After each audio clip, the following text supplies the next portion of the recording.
পাত্রী দেখতে এসে পাত্রীর ডিভোর্সি বড় বোনকে পছন্দ হয়ে গেল। পাত্রীর ঠিক পাশে তার ডিভোর্সি বোন নবনী দাঁড়িয়ে আছে। আমি বিয়ের পাত্রীকে না দেখে নবনীর দিকে চেয়ে আছি।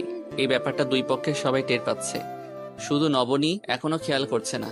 ইস, মেয়েটা আমার দিকে কখন তাকাবে। পাত্রীর ঠিক সামনে সোফায় বসে একমনে ভাবছে আমান ফাহমি। গত বছর ইন্টার্নি শেষ করতে না করতেই মাত্র 1 বছরের মধ্যেই প্রফেশনাল ডাক্তারের তকমা পেয়ে গেছে। বিয়ের পাত্রী ঋতু ও মেডিকেল স্টুডেন্ট। এবছর 3rd ইয়ারে উঠেছে মেয়েটা। ডাক্তারে ডাক্তারে দারুণ মিলবে ভেবেই পরিবারের কথায় ঋতুকে দেখতে আসা, কিন্তু এখন কিনা তার পাত্রীর বড় বোনকেই পছন্দ হয়ে গেছে। ঋতুর বাবা ফরিদ হোসেন বেশ বিব্রত হয়ে বলে উঠলেন, আমার মেয়ে কিন্তু মেডিকেল কলেজে ওর ব্যাচের মধ্যে সেকেন্ড, ফার্স্ট পজিশনে আছে একটি ছেলে। তবে আশা করা যায় ঋতু তাকে টপকে যাবে। আচ্ছা, আমরা বড়রা তো কথা বলছি, তোমরা বরং একটা কাজ করো বাবা, তুমি আর ঋতু আলাদাভাবে কথা বলো। এই ঋতু, আমানকে তোর ঘরে নিয়ে যা। তার আর দরকার নেই আঙ্কেল, আমি ঋতুকে নয় ঋতুর বড় বোনকে বিয়ে করতে চাই। ওনাকে আমার ভীষণ পছন্দ হয়েছে। আমানের মুখে কথা শুনে এবার বাড়ির শুধু সবাই চমকে উঠল। পাত্রীর সামনে একই দুঃসাহসিক কথাবার্তা। এতক্ষণে অবনী আমানের দিকে তাকালো। মেয়েটা শান্ত দৃষ্টি, নরম পাতলা দুটি ঠোঁট, বুকের ভেতর সমুদ্রের জোয়ার তুলতে ওই দৃষ্টিটুকুই যথেষ্ট। আমানেরও তাই হলো, কিন্তু সেই অনুভূতি বেশিক্ষণ স্থায়ী হলো না। আমানের আপা ফৌজিয়া রহমান ধমক দিয়ে বলে উঠলেন, পাগল হয়েছিস নাকি? নবনী বিবাহিত, আর তাছাড়া গত 2 মাস আগে ওর ডিভোর্সও হয়ে গেছে। আমরা দেখতে এসেছি ঋতুকে, আর তুই কিনা এখন নবনীকে পছন্দ করছিস? ফরিদ হোসেন কি বলবেন ভেবে পাচ্ছেন না। তার কাছে তার দুটি মেয়ে কলিজার টুকরা, তাই বলে একটি মেয়ের জন্য আরেকটি মেয়ের জীবন তো তিনি নষ্ট করতে পারেন না। অত্যন্ত লজ্জিত হয়ে তিনি ঋতুর মুখের দিকে তাকালেন। মেয়েটা ফ্যালফ্যাল করে চেয়ে ঘর ভর্তি মানুষগুলোর যুক্তিতর্ক শুনছে, যেন এখানে কোনো সার্কাসের আয়োজন করা হয়েছে আজ। ফৌজিয়া ঋতুর হাত ধরে বললেন, ঋতু, তুমি কিছু মনে করো না, আমরা আসলে তোমাকেই দেখতে এসেছি। আমান হয়তো বুঝতে পারছে না। ঋতু তার ঠোঁটের কোণে স্মিত হাসির রেখা টেনে বলল, আমি আমানের সাথে একাকী কথা বলতে চাই। আপনার কি কোনো সমস্যা আছে আমান সাহেব? আমান মাথা দোলালো। ঋতু নিজেই উঠে দাঁড়িয়ে নিজের ঘরের দিকে এগিয়ে গেল। আমান এক পলক নবনীর দিকে চেয়ে চুপচাপ ঋতুর পিছু পিছু ঘরে ঢুকে। জানালার পাশে ছোট্ট একটা চেয়ার পাতা, সেখানে বসে বাইরের দিকে চেয়ে আছে ঋতু। মাথার উপর ফ্যান ঘোরার গড়গড় আওয়াজ ছাড়া যেন কারো নিঃশ্বাসের শব্দও শোনা যাচ্ছে না। ধীর পায়ে এগিয়ে গিয়ে সে ঋতুর বিছানার উপর বসলো। আপনাকে কি বলেছিলাম, আর আপনি কি করছেন? বেশ রূঢ় স্বরে প্রশ্ন করলো ঋতু। আমান ওর দিকে তাকিয়ে দেখে জেগে মেগে মেয়েটার নাকমুখ ফুলে গেছে। আমান কিছুটা বিব্রত হয়ে বলল, তোমাকে আমার পছন্দ নয়, এটা তো বললামই। না, আপনি শুধু এইটুকু বলেননি, আপনি নবনী আবুকে বিয়ে করতে চেয়েছেন। এটা কি আমাদের কথা ছিল? আমান মৃদু হাসলো। কিছুদিন আগে ঋতুকে দেখার জন্য বাড়ি থেকে রীতিমতো মাথা ব্যথা ধরিয়ে দিয়েছিল।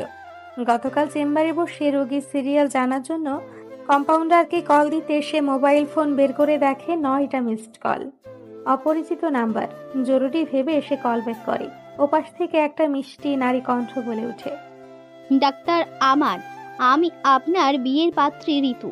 এই মুহূর্তে আপনার চেম্বারের বাইরে দাঁড়িয়ে আছি, একটু জরুরি কথা ছিল, বাইরে আসবেন প্লিজ। ঋতু, কিন্তু আমি তো একটু পরেই পেশেন্ট দেখব এই অবস্থায়। আচ্ছা, একটা কাজ করো, তুমি আমার চেম্বার রুমে চলে আসো। মানিককে বলে দিচ্ছি, ও তোমাকে নিয়ে আসবে। 3 মিনিটের মধ্যে মানিক নিজ দায়িত্বে ঋতুকে ভেতরে নিয়ে আসে। আমান চেয়ে দেখে পাতলা ছিপছিপে শরীর, লেয়ার কাটিং করা চুল এবং ভেতরে ভেতরে যেন মানসিকভাবে বিধ্বস্ত এক তরুণী। ধপ করে চেয়ারে বসে সে প্রশ্ন করল, আপনি কি রেগে আছেন নাকি শান্ত? যদি শান্ত থাকেন তবেই কথাটা বলবো। তুমি বলো, সমস্যা নেই। আমি একটি ছেলেকে ভালোবাসি, আমার মেডিকেল কলেজের ফার্স্ট বয়, কিন্তু এর মধ্যে বাবা আপনার সাথে আমার বিয়ে দিতে উঠে পড়ে লেগেছে। আমি যদি আমার প্রেমিকের কথা ওনাকে বলি, উনি কোনোভাবেই আমার কথা শুনবেন না। কারণ একটাই, আপনার বাবাকে কথা দিয়ে ফেলেছেন। তুমি জরুরি কথার বিষয়ে যখন বলেছ তখনই বুঝতে পেরেছি। বলো এখন কিভাবে সাহায্য করতে পারি? বিয়ে ক্যান্সেল করে দেব কি? লাভ নেই, আপনার বাবার সাথে আমার বাবার বিশাল সুসম্পর্ক গড়ে উঠেছে। আমার কথা তো শুনবেই না, আপনিও পারবেন না। তাহলে বিয়ে করে ডিভোর্স দেওয়া ছাড়া কিভাবে কি করব? আগামীকাল আমাকে আপনার পরিবার থেকে দেখতে আসার কথা। আপনিও আসবেন জানি আমি, আর সেই জন্য অনেক কষ্টে আপনার ফোন নাম্বার জোগাড় করেছি। কাল আমাকে দেখতে এসে শেষ পর্যায়ে সবার সামনে বলবেন পাত্রী আপনার অপছন্দ। ব্যাস, দুই পক্ষের সবাই বিশাল বিড়ম্বনায় পড়ে যাবে। বাবাও এই অপমান কিছুতেই মানবে না, আর বাকিটা আমি দেখে নেব। গতকাল ঋতুর কথা মতো আমান তাকে আশ্বস্ত করলেও আজ নবনীকে নিয়ে আরেক ঝামেলা বাঁধিয়ে ফেলেছে। নিজেদের চুক্তির কথা মনে করিয়ে দিয়ে ঋতু আবারও প্রশ্ন করে, আমার আবুকে কেন এর মধ্যে জড়িয়ে ফেলছেন বলুন তো? কারণ তোমার আপুকে আমার সত্যিই পছন্দ হয়েছে। আমি প্রথম দেখায় ওনার শুভ্রতার প্রেমে পড়েছি, ওনার চোখের গভীর দৃষ্টির প্রেমে পড়েছি, আর বিয়ে করলে ওনাকেই করব। এটাই সত্যি, এটাই আমার শেষ কথা। ঋতু হতবাক হয়ে ওর দিকে তাকিয়ে রইল। একটা মানুষ, তারই সবচেয়ে প্রিয় মানুষ নবনী আপাকে তার সামনে ভালোবাসার নির্মল সত্য স্বীকার করছে। এর চেয়ে সুখবর আর কি আছে? এদিকে বাইরে ঘরের এক কোণে লজ্জায় গুটিসুটি হয়ে দাঁড়িয়ে আছে নবনী। আমান নামক ভদ্রলোক এতগুলো মানুষের সামনে এটা কি বললেন? তাছাড়া এর পরেই বা কি করবে সে? নিজের ছোট বোনের বিয়ের সময় এমন ভয়ানক দুর্ঘটনার মুখোমুখি তাকে হতে হবে, এই বিচ্ছিরি কল্পনা কি সে করতে পেরেছে? বাবার সামনে মেয়েটা মুখ তুলে তাকাতেও পারছে না। ফরিদ হোসেন মুখ কাচুমাচু করে আমানের বাবা আরমান খানকে বললেন, ভাই সাহেব, আমি আপনাদের লজ্জায় ফেললাম নাকি আপনারা আমাকে ফেললেন বুঝতে পারছি না। আরমান খান দুশ্চিন্তায় একবার সম্মুখের দাঁত দিয়ে নিচের ঠোঁট কামড়ে ধরলেন। মেয়ে পক্ষের সামনে লজ্জায় তার মাথা কাটা যাচ্ছে।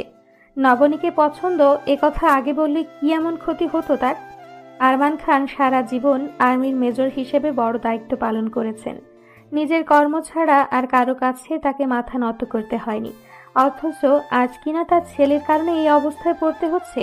ফরিদ হোসেন আবারও বললেন, ভাই, আমান যদি আমার ছোট মেয়েকে বাদ রেখে বড় মেয়েকে পছন্দ করে তবে আমি এই বিয়েতে মত দিতে পারবো না।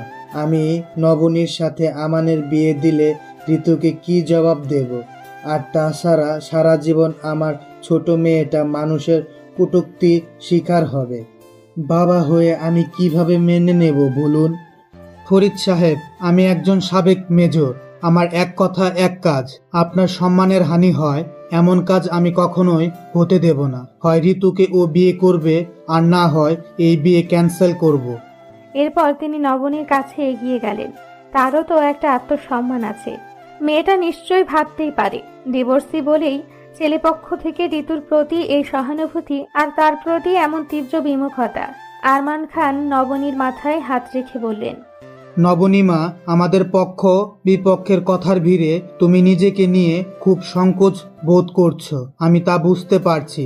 মারে, তুমি ডিভোর্সি এ কথা আমরা সবাই জানি, এ কথা সত্য। কিন্তু ডিভোর্সি বলে আমান তোমাকে পছন্দ করলেও ওর সাথে তোমাকে বিয়ে দিচ্ছি না এমনটা কিন্তু মোটেও না। নবনী একবার স্মিত হাসি হাসল, তারপর বলল, আঙ্কেল, আমি একজন শিক্ষিত মেয়ে, এই ব্যাপারগুলো আমি বুঝি।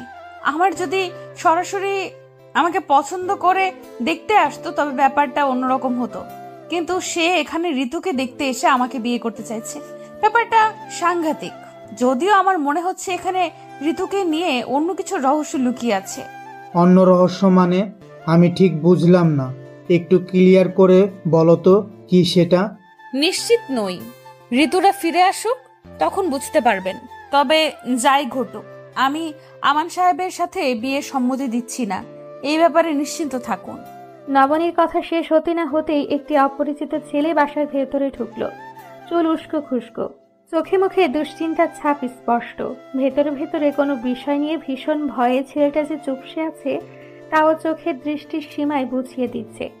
নবনী ওর বুকের ভেতরকার ভাবনাগুলো অনুভব করার চেষ্টা করলেও উপস্থিত অন্যরা অবাক হওয়া ছাড়া বিশেষ কোনো ভাবনা তাদের মস্তিষ্কে এলো না। ফরিদ সাহেব কিছুটা ভ্রুকুচকে বলে উঠলেন, রাতুল, ভালো হয়েছে বাবা তুমি এসেছো।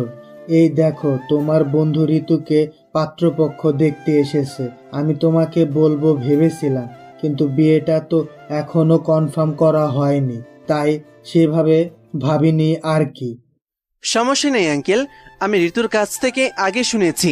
আঙ্কেল, আপনাকে একটা কথা বলা হয়নি। ঋতু রাতুলের কথা শেষ হয় না, তার আগে আমানের পিছু পিছু ঋতু এসে উপস্থিত হয়। রাতুলকে দেখে এসে চমকে ওঠে। বাবা ফিরোজ খানের মুখের দিকে তাকায়। এই রাতুলই তার মেডিকেল কলেজের ফার্স্ট বয়, তার প্রেমিক।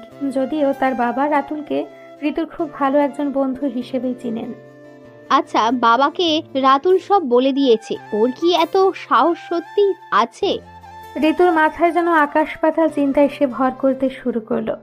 যদিও সেই চিন্তার সময়সীমা খুব বেশিক্ষণ স্থায়ী হলো না। আমান আবারও পূর্বের মতো দৃঢ় চিত্তে বলল, বাবা, তোমরা গুরুজনেরা উপস্থিত আছো। আমি কিছুক্ষণ আগেই বলেছি আমি ঋতুকে নয় নবনীকে বিয়ে করতে চাই। আমি সত্যি ওনাকে বিয়ে করতে চাই।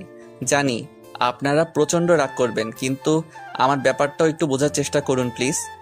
আরমান সাহেব গলার স্বর বেশ কঠিন করেই প্রশ্ন করলেন, তোমার ব্যাপার? তোমার কোন ব্যাপার বোঝার চেষ্টা করব শুনি? একটা মেয়েকে দেখতে এসে আরেকটা মেয়েকে নিয়ে তেনা পেছানো, আমার এসব ভণ্ডামি কিন্তু ভালো লাগে না আমান। এভাবে বিয়ে ক্যান্সেল করে দিলে ঋতুর কি হবে ভাবতে পারছো? এবার আর আমানকে উত্তর দিতে হলো না। ঋতু এগিয়ে এসে বলল, আঙ্কেল, আপনারা উতলা হবেন না প্লিজ। আমানের সাথে আমার কথা হয়েছে। আমিও চাই উনি আমার বড় আপুকেই বিয়ে করুক। দেখুন, বিয়েটা হচ্ছে দুটি মানুষের মনের ব্যাপার, ভালো মন্দ অনুভূতির ব্যাপার। আমাকে ওনার পছন্দ নয়। এখন বাড়ি শুদ্ধ লোক জোর করে বিয়ে দিয়ে আসলেই কি আমাদের সুখী করতে পারবেন? পারবেন না। তাছাড়া আমার সাথে জোর করে বিয়ে দিয়ে পরে যতবার এ বাড়িতে আসবো, আমার আপু কারোর সামনে মুখ তুলে তাকাতেও পারবে না। এরপর ঋতু ফরিদ সাহেবের কাছে হাত জোড় করে বলে, বাবা, নবনী আপাকে উনি বিয়ে করলে আমার সত্যি কোনো সমস্যা নেই। আমান সাহেব সত্যিই ভালো মানুষ, এই বিষয়ে আমি গ্যারান্টি দিচ্ছি।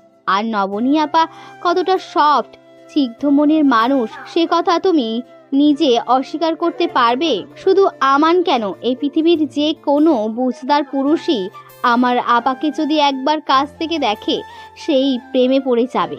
তার অতীতের সাথে যেটা ঘটেছে তা তো আর আপার হাতে ছিল না, তাই না বাবা? আমান সাহেবের মতো মানুষের পাশে আপাকেই মানায়। আরমান খান এবং ফরিদ সাহেব একে অপরের মুখ চাওয়াচাওয়ি করলেন। আমান যে জিদ ধরে হলেও নবনীকে বিয়ে করতে পারে সে ব্যাপারে তারা নিশ্চিত। তাহলে এর মধ্যে অযথা বয়োজ্যেষ্ঠরা ঝামেলার সৃষ্টি করে লাভ কি? নিজের প্রতিশ্রুতি গোল্লায় যাক। ছেলে মেয়ের সুখই তাদের কাছে বড় বিষয়। আরমান খান সহাস্যে বললেন, তাহলে আর কি? ঋতু যখন বলেছেই তখন আমার আর আপত্তি নেই। আমাদের নবনীমাকে আমার ঘরের পুত্রবধূ করব। কি বলেন ফরিদ ভাই? সবাই যখন রাজি তখন আমিও আর বাধা দেই কি করে বলুন তো? কিন্তু আমি রাজি নই। বাবা, তোমরা নিজেদের ইচ্ছে মতো মত দিতে পারো না। বিয়েটা যেহেতু আমার, তাই আমার মতামত নেওয়াটাও জরুরি। আমি আমান সাহেবকে বিয়ে করতে পারবো না। সবাই যখন বিজয়ে উল্লাসের সূচনা করতে যাচ্ছে, ঠিক এমন মুহূর্তেই বেঁকে বসলো নবনী। এত কষ্টে সবাইকে ম্যানেজ করেও সে যে তীরে এসে তরি ডুবিয়ে দিচ্ছে, এই ভেবেই ঋতুর যেন মাথায় হাত। নবনী যদি আমানকে বিয়ে না করতে চায়, তবে বাবা ফরিদ হোসেন এখন কি ভয়ানক সিদ্ধান্ত নেবেন কে জানে। সে অসহায় দৃষ্টিতে অবনীর দিকে তাকালো। নবনী আবার বলল, ঋতুকে ওনার পছন্দ নয়, ঠিক আছে, বিয়ে হবে না। কিন্তু তাই বলে ঋতুর রিপ্লেসে আমাকে দুধ ভাত হিসেবে চালিয়ে দেবার তো কোনো মানে নেই। আচ্ছা আমান সাহেব, আপনি এলেন, আমাকে আপনার পছন্দ, এটাও হুট করে বলে দিলেন, কিন্তু আপনি কিভাবে ভাবলেন যে আপনাকে আমি বিয়ে করব? আপনি কি আমার অতীত জানেন? কি অতীত জানবো? ডিভোর্স আপনার দোষে হয়েছে কিনা সেটা আমি জানার আগ্রহ বোধ করছি না। এরপর আপনি জানতে চাইলে আমার আপত্তি নেই। কখন বলবেন বলুন? আমানের প্রশ্নে নবনী ভেবাচাকা খেয়ে গেল। সে ভেবেছিল পাত্রপক্ষে থেকে অন্তত ডিভোর্সের কারণটুকু অন্তত জানতে চাইবে, অথচ এই মানুষগুলো সম্পূর্ণই উল্টো। প্রসঙ্গ পাল্টে নবনী আবারও জিজ্ঞাসা করল, আমাকে আপনি কতটুকু চেনেন? দুজন মানুষ পরস্পরকে না চিনে এভাবে বিয়ের কথা ভাবাটা ছেলে মানুষই, সে পাগল ছাড়া কিছুই নয়। আমান একবার উপস্থিত সবার দিকে চোখ বুলিয়ে নেয়। সবাই ওর দিকে ড্যাব ড্যাব করে চেয়ে আছে। আমান মৃদু হেসে বলে উঠল, আপনাকে আমি ঋতুকে চেনার আগে থেকেই চিনি যে আপনার পছন্দের রং বেগুনি, পাহাড় এবং সমুদ্র বেশি পছন্দ করেন। টয়েনবি হুমায়ুন আহমেদকে স্যারের বই বেশি পড়েন, নজরুল গীতি করেন, দুধ কফি ঠান্ডা ভাত আর ঘিয়ের সাথে ডিম এবং মাংসের টুকরো দিয়ে ভাজি আপনার প্রিয় খাবার। আন্টি দারুণ বানান। এতক্ষণে নবনীর মা তরু বেগম চুপচাপ বসেছিলেন। স্বামীর পাশে দুই একটা মতামত ফিসফিসিয়ে দিলেও মেয়েদের সিদ্ধান্তের মধ্যে তিনি কথা বলার প্রয়োজন বোধ করেননি। তার অবশ্য কারণও আছে। মুখের একপাশ প্যারালাইজড হয়ে যাবার পর থেকে যৎ সামান্য আওয়াজ করেন। আমানের মুখে নিজেদের নিজস্ব রেসিপি কথা শুনে চোখ মুখ যেন চিকচিক করে উঠল তার। আমান আবার বলল, এখনো পর্যন্ত যেটুকু জানলাম এর বাইরেও কি আপনাকে উত্তর দেবার প্রয়োজন আছে? থাকলে বলুন। নবনী একেবারে চুপ হয়ে গেল। এই মানুষটা তাকে জানলো কিভাবে, সেটা এখন বড় প্রশ্ন হয়ে দাঁড়িয়েছে। সে মিটিমিটি চোখে বাড়ির অন্য সব সদস্যদের দিকে তাকিয়ে লক্ষ্য করে সবাই তার হ্যাঁবোধক উত্তরের অপেক্ষায় অধীর আগ্রহে চেয়ে আছে। নবনী কিছুক্ষণ চুপচাপ দাঁড়িয়ে থেকে তার বাবা ফরিদ হোসেনকে বলল, আই নিড টাইম। বাবা, তোমরা কি আমাকে একটু সময় দিবে প্লিজ? আমাকে একটু সময় দিলে খুবই ভালো হতো। দেখো নবনী, আমার ভাই বলে বলছি না, আমানের মতো ছেলে লাখে একটা মেলে। আমি জানি একবার ঠকে গিয়ে তুমি মানসিকভাবে মানুষের উপর থেকে কতখানি বিশ্বাস হারিয়েছো। ভয় পাওয়াটাই স্বাভাবিক, তবে আমানের সম্পর্কে এতটুকুই বলবো, তুমি ঠকবে না। নবনীকে আমান বিয়ে করলে ফজিয়া হবে তার ননাস। একজন ডিভোর্সি মেয়ের প্রতি আমানের বোনের সমান আগ্রহ দেখে ফরিদ হোসেন মুগ্ধ হয়ে গেলেন। এই পরিবার নিয়ে দুশ্চিন্তা করার বিন্দুমাত্র অবকাশ তার নেই, কিন্তু মেয়ের ভবিষ্যৎ নিয়ে তিনি কোনো রিস্ক নিতে চাইলেন না। আরমান খানের হাত ধরে বললেন, আমি জোর করলে আমার মেয়ে ঠিকই রাজি হবে, কিন্তু আমি সেটা চাই না, কারণ পূর্বের সিদ্ধান্তটাও আমারই ছিল। আমি চাই আমার মেয়ে মুক্ত মনে সিদ্ধান্ত নিতে শিখুক, নিজের ইচ্ছায় বাঁচুক। আরমান ভাই, আমার কাছে নবনীর সিদ্ধান্তটাই শেষ সিদ্ধান্ত। ও সময় চায়, আর আমি বাবা হিসেবে ওকে সেটাই দেব। আমি আর কি বলবো বলুন? সেটা নবনী আর আমান মিলেই ঠিক করুক। প্রথমবার আমার ছেলে মুখ ফুটে বলেছে ও কোনো মেয়েকে পছন্দ করে। আমার কাছে ওর সিদ্ধান্তই আসল। আমরা বরং ওদের উপরে বাকিটা ছেড়ে দেই। সেদিনের মতো আরমান খান তার ছেলে মেয়েকে নিয়ে বের হয়ে গেলেন। বাড়ির সবাই যার যার কাজে ব্যস্ত।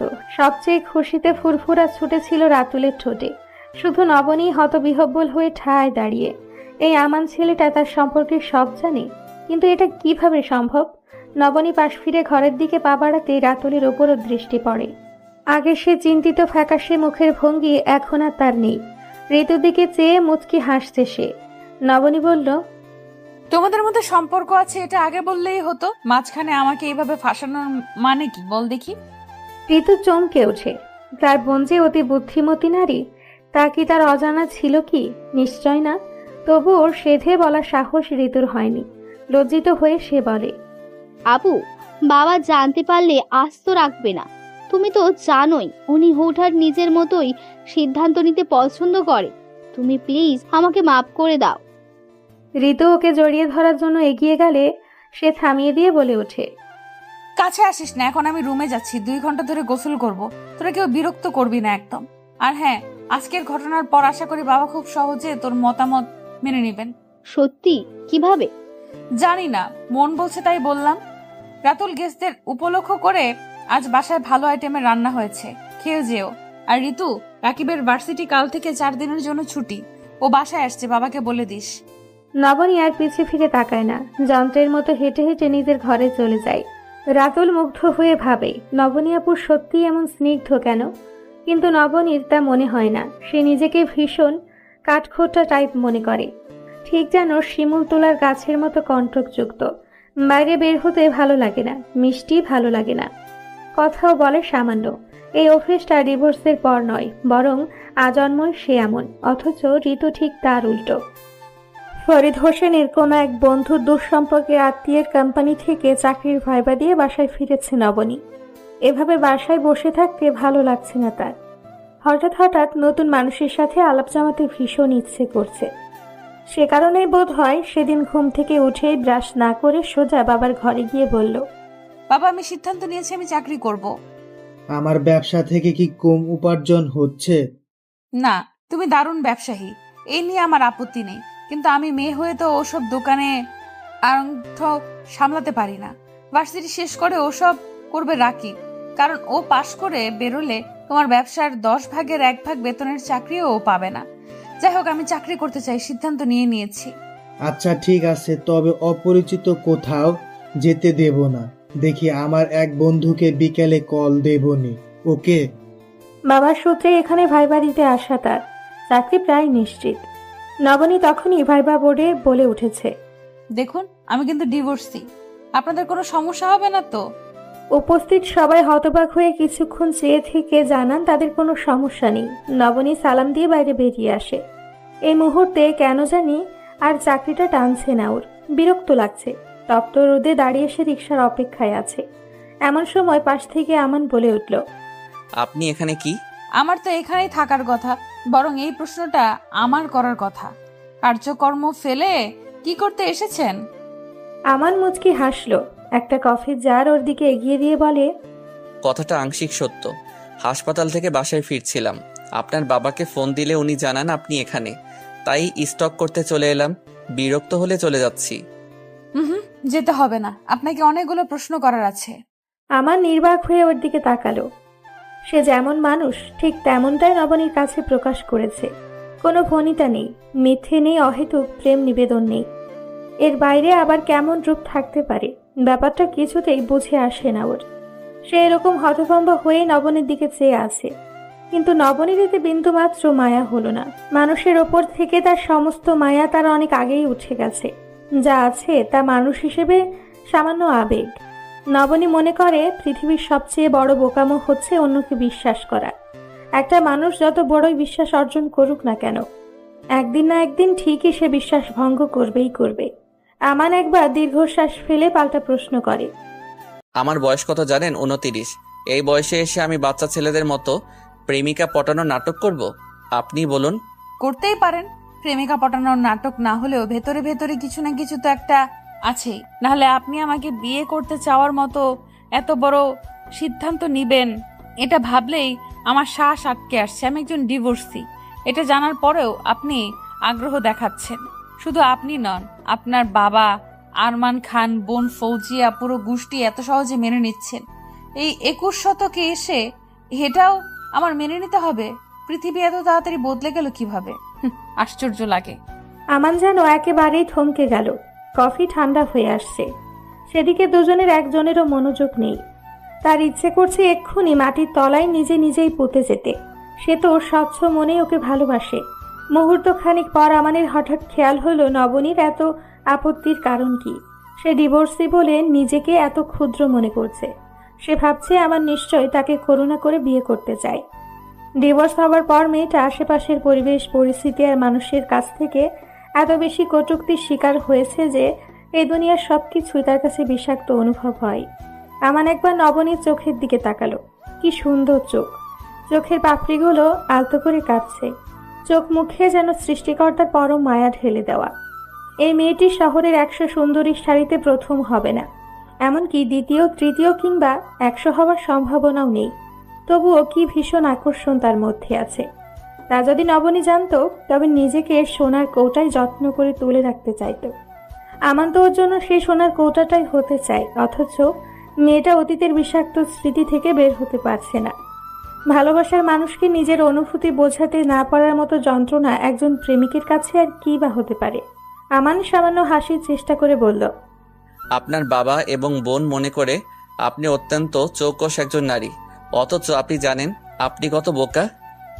নবনী ঘাড় ঘুরিয়ে ওর দিকে পাশ ফিরে তাকালো। বার দুয়েক চোখের পলক ফেলে বলল, কি অদ্ভুত! এই কথাটা আমিও ভাবি, ওদের কোনোভাবেই বোঝাতে পারি না। আমি আসলেই একজন বোকামি। আমার মাথাটা অন্তঃশ্বাস শূন্যতায় বদ্ধ। কিন্তু আপনি কিভাবে বুঝলেন আমি বোকা? বলতে পারি, তবে এক শর্তে। আমাকে শর্ত দিবেন না প্লিজ। শর্ত, প্রতিশ্রুতি এসব আমি আমার থেকে 100 কিলোমিটার দূরে রাখি। এইসব ভণ্ড মানুষের অভ্যাসের শব্দ। যাই হোক, কিছু বলার থাকলে তো সরাসরি বলুন। আচ্ছা, আমি আপনাকে বলবো, যদি আপনি আমার সাথে কোথাও বসে ঠান্ডা মাথায় একটু গরম কফি খান। আপনার কফিটা প্রায় ঠান্ডা হয়ে গেছে। এই না ওয়েট, খাওয়ার মতো এখনো গরম আছে।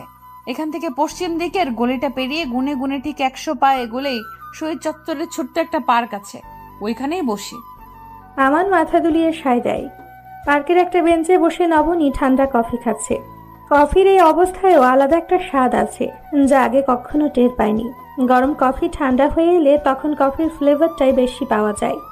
হঠাৎ কি মনে হলো, মুখ থেকে কফির জার সরিয়ে এসে উচ্চ স্বরে হেসে ওঠে। আমান ব্যাপারটা ধরতে না পেরে বোকার মতো চেয়ে আছে। নবনী তখন হাসতে হাসতেই বলে, আমান সাহেব, আপনি কি ভাবছেন আমি কেন বোকা? এটা আপনি কিভাবে বুঝেছেন তা জানার জন্য আমি এখানে এসে বসবো? আমান কি জবাব দেবে ভেবে পায় না। নবনীর সাথে সাথে সেও হেসে ফেলে। নবনী আবারও বলল, আমি মোটেও এসব জানার জন্য এখানে আসিনি। তখন আপনার সাথে হয়তো কড়াভাবে কথা বলে ফেলেছি, কথাগুলো আপনার কাছে খারাপ লেগেছে হয়তো, তাই অ্যাজ আ হিউম্যান বিং আপনাকে একটু সঙ্গ দিচ্ছি। নবনী চুপ হয়ে গেল। কিছুক্ষণ শুধু ফ্যালফ্যাল করে চেয়ে রইল মাটির দিকে। আমান আবার বলে, আপনাকে তখন বোকা বলাটা আমার ভুল হয়েছে, করজোড়ে আমি মাপ চাই। এবার বলুন, চাকরিটা কি হয়েছে? আমার কেন জানি মনে হচ্ছে হয়েছে। হয়েছে, কিন্তু এই মনে হবার কারণ? সব ব্যাপারে এত কারণ খোঁজেন কেন? কারণ ছাড়া কি দুনিয়ার কিছু হয় না? না, হয় না। এই দুনিয়ার সবকিছুতেই কারণ থাকে। এই যে ওরা আমাকে চাকরি দিল, এখানে কারণ আছে। আচ্ছা, যে মানুষগুলো যাচ্ছে তারও কারণ আছে। আর এই যে আপনি নিজের চেম্বার থেকে ছুটি নিয়ে আমার জন্য কফি করে দাঁড়িয়ে আছেন, তার পেছনেও কারণ আছে। তাহলে আপনার প্রাক্তন স্বামীর সাথে ডিভোর্স হবার কারণ কি? সেদিন কিন্তু এই ব্যাপারে কথা বলতে চেয়েছিলেন। সে কারণেই কি আজ ক্ষতটাকে খোঁচাতে যাচ্ছেন? না, আমার নিজের জন্য আমি জানার প্রয়োজনও মনে করি না, কিন্তু আপনি শুধুমাত্র এই একটি ঘটনাকে কেন্দ্র করে জীবনটাকে একটা বৃত্তের মধ্যে আটকে ফেলেছেন। আমি সেই বৃত্তের গোলকধাঁধা আপনাকে মুগ্ধ দেখতে চাই। আপনার স্বার্থেই আজ আমি জানতে চাই। নবনী আকস্মাৎ উঠে দাঁড়ালো। ডানে বামে কোথাও না তাকিয়ে দ্রুত পায়ে সে পার্ক থেকে বেরিয়ে যায়। আমান বেঞ্চে বসেই পেছন থেকে লজ্জিত স্বরে বলছে, নবনী, আই এম সরি, আমি এভাবে বলতে চাইনি। কিন্তু নবনী কোনো কথাই শুনল না। তার মন আর মস্তিষ্কে সে কি নিয়ে আরাধনা করে তা কেবলমাত্র সেই জানে। ক্লাসের ঠিক সামনেই দেওয়ালে হেলান দিয়ে দাঁড়িয়ে আছে রাতুল, আর তার সামনে ঋতু। রাতুল কিছুটা কৌতূহলী হয়ে তাকে জিজ্ঞাসা করছে, তোমাদের বাড়ি থেকে আসার পর আমার মাথায় শুধু একটা প্রশ্নই ঘুরপাক খাচ্ছে। প্রশ্ন কি? আমার আবুকে কি নিয়ে? হ্যাঁ, ওনার মতন একটা মানুষের ডিভোর্স কিভাবে হতে পারে? ওনার প্রাক্তন স্বামী বোকা না হলে ওনাকে ডিভোর্স দেয়? ঋতু জবাব দেয়, নকিব ভাইয়া আবুকে ডিভোর্স দেয়নি, আপু ওনাকে ডিভোর্স দিয়েছে, নিজের কাবিনের সমস্ত দায় থেকে মুক্ত করে দিয়েছে। আমার ধারণা নবনী আপা নকিব ভাইকে ভালোবাসে, তবে তার চেয়েও বেশি ঘৃণা করে। মানে এত ভালোবেসে ডিভোর্স দিলেন, তাও আবার স্বেচ্ছায়? আমার মাথা তো আওলাইয়া যাচ্ছে। নবনী আপুর মতন এমন বুদ্ধিমতী মেয়ে যখন এমন সিদ্ধান্ত নিয়েছে, তখন এর পেছনে নিশ্চয়ই কোনো কারণ আছে। সেই মুহূর্তে ঋতু কোনো জবাব না দিলেও ক্লাস শেষে রাতুলকে ক্যান্টিনে ডেকে তার নবনী আপার বিচ্ছেদের গল্পটা শেয়ার করে। নকিবের সাথে নবনীর বিয়েটা মোটামুটি পারিবারিকভাবেই হয়েছিল। তার বাবা ফরিদ হোসেন নিজে দেখাশোনা করে বিয়ে দিয়েছিলেন।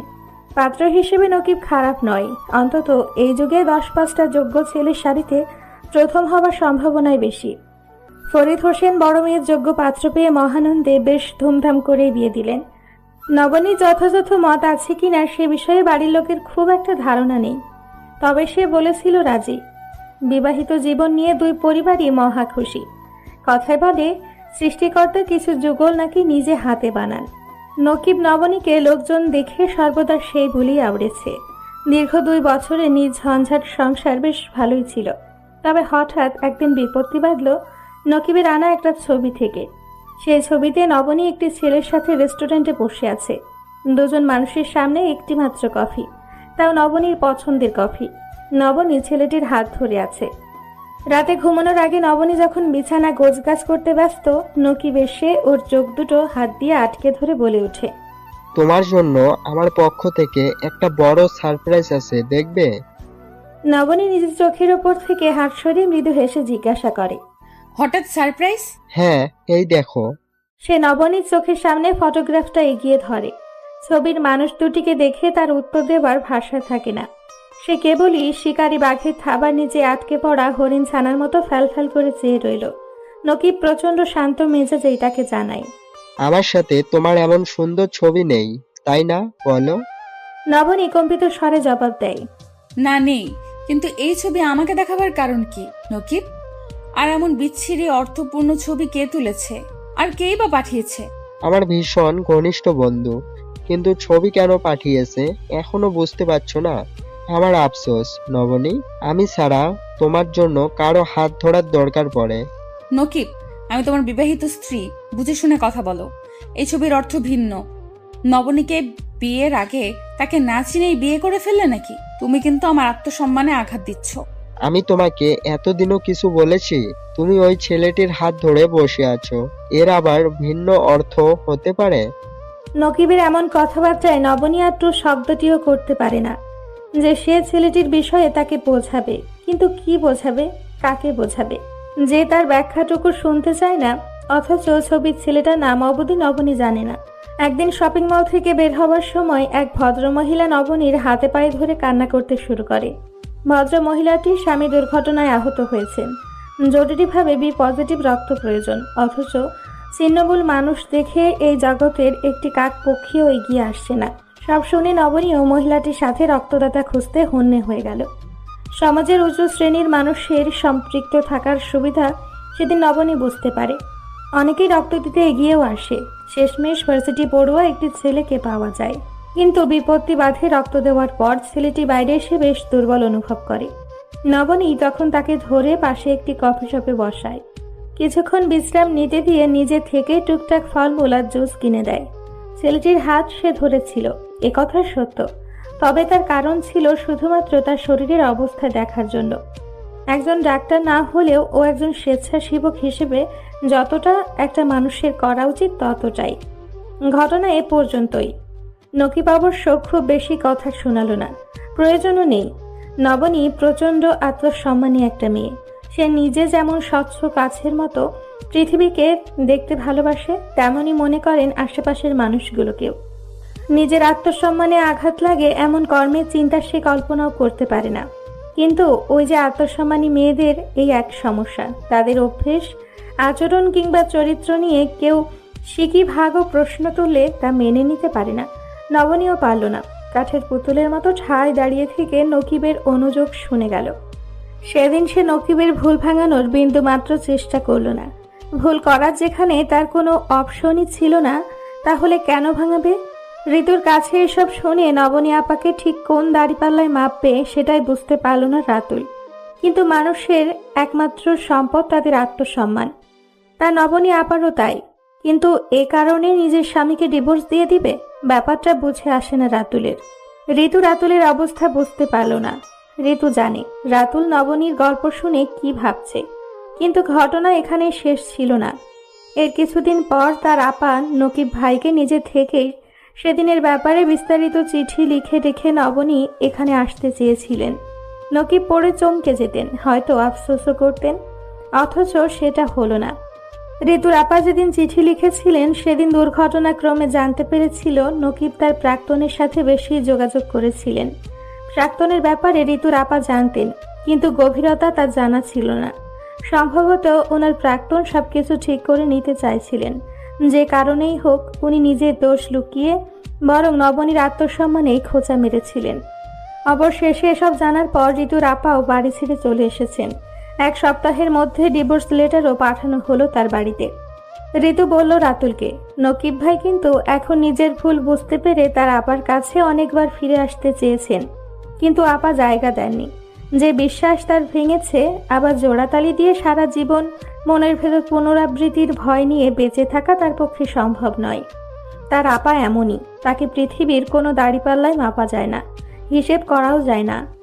নবনীর জায়গায় হয়তো সে ঠিক সিদ্ধান্ত নিয়েছিল, নকিব ভাইকে মনে মনে ভালোবেসে গেলেও সে ভালো থাকতে পারবে, কিন্তু আবার একসাথে থেকে আজীবন মানুষটার কথা কিংবা আজকে ভেতরে ভেতরে সন্দেহ করতে হবে এমন পরিস্থিতিতে নবনী সুস্থ থাকতে পারবে না, কখনোই না।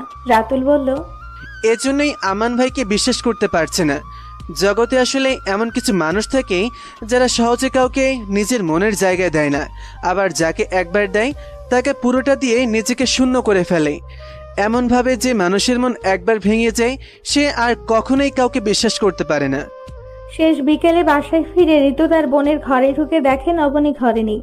বারান্দার দরজা খোলা দেখে সেদিকে এগিয়ে গেলে দেখতে পায় মাঝারি সাইজের ক্যানভাসে একটা ধুমায়িত একটা মস্তিষ্ক আঁকানো। চোখ আর চুলের অবস্থা দেখে বোঝা যায় এটি কোনো মেয়ের ছবি হবে। খুব খুশি থাকলে আর না হলে খুব মন খারাপ থাকলে ঋতু বোনের দিকে এগিয়ে গেল। নবনী দুই চোখ লাল হয়ে আছে। কিছুক্ষণ আগে যে মেয়েটা অঝরে কান্না করেছিল তা স্পষ্ট বোঝা যাচ্ছে। ঋতু ক্ষীণ কণ্ঠে ডেকে ওঠে, আপা, এই আপা। আচ্ছা, আমাকে বলো তো, এই ভদ্রলোকটি আমাকে নিয়ে কেন খেলছে ঋতু? আমি তাকে কেন বিশ্বাস করতে পারছি না?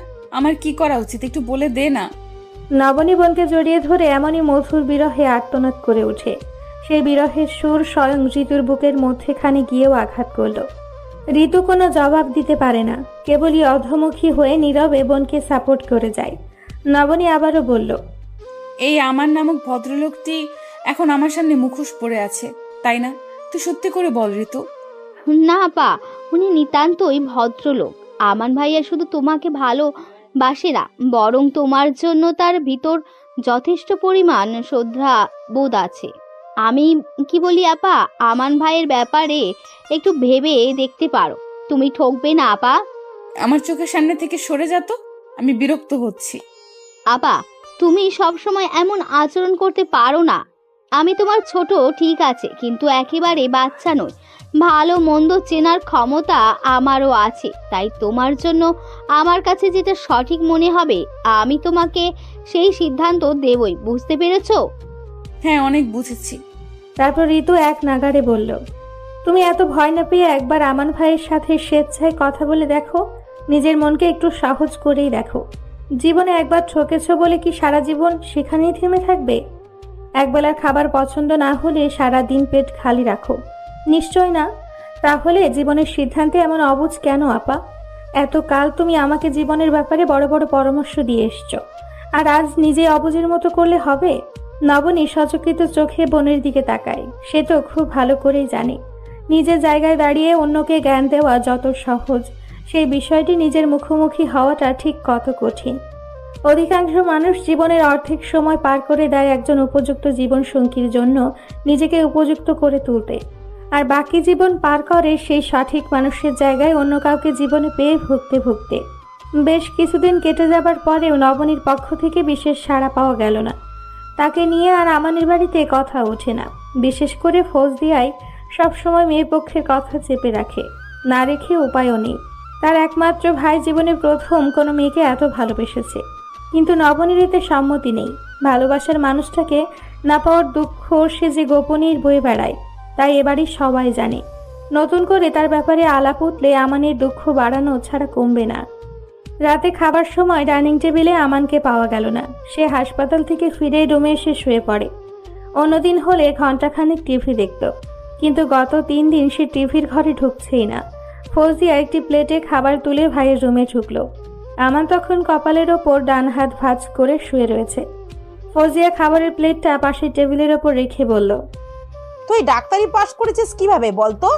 পরীক্ষায় সময় টুকলি নকল করেছিলি নাকি? আকস্মাৎ বোনের মুখে এমন কথা শুনে আমান কিংকর্তব্য বিমূঢ় হয়ে সেভাবেই বসে রইল। প্রশ্নের কারণ খোঁজার চেষ্টাও করলো না। ফৌজিয়া আবারও বলল, নিজে ডাক্তার হয়ে মানুষকে নানান চিকিৎসা দিয়ে বেড়াস, অথচ তোর খাওয়া দাওয়া কোনো ঠিক নেই। এটা কোনো কথা? তুই কি বাচ্চা ছেলে আমান? 20 বছরের বা ছেলেদের মতো খাবার বিমুখ হয়ে গেছিস। বোনের কথায় আমান হেসে ফেলে। সে নিজেও জানে এসব তার মানায় না। বিরহের শোকে তার যে খাবারের প্রতি অনীহা তৈরি হয়েছে এমনটাও নয়।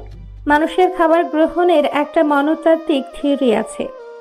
বিজ্ঞানসম্মত প্রমাণ না থাকলেও আমানের দাদা খুব করে কথাটি বিশ্বাস করতেন। মানুষের স্বভাবে মাসের 15 দিন খাবারের প্রতি প্রচণ্ড টান থাকে। সবসময় ক্ষুধা আর ক্ষুধা অনুভূতি আসে, মনে হয় কি খায়, আবার 15 দিন ঠিক তার উল্টো। সেই মুহূর্তে 3 বেলা খাবারও বদহজম হয়ে যায়। আমানের অবস্থা হয়েছে ঠিক তাই।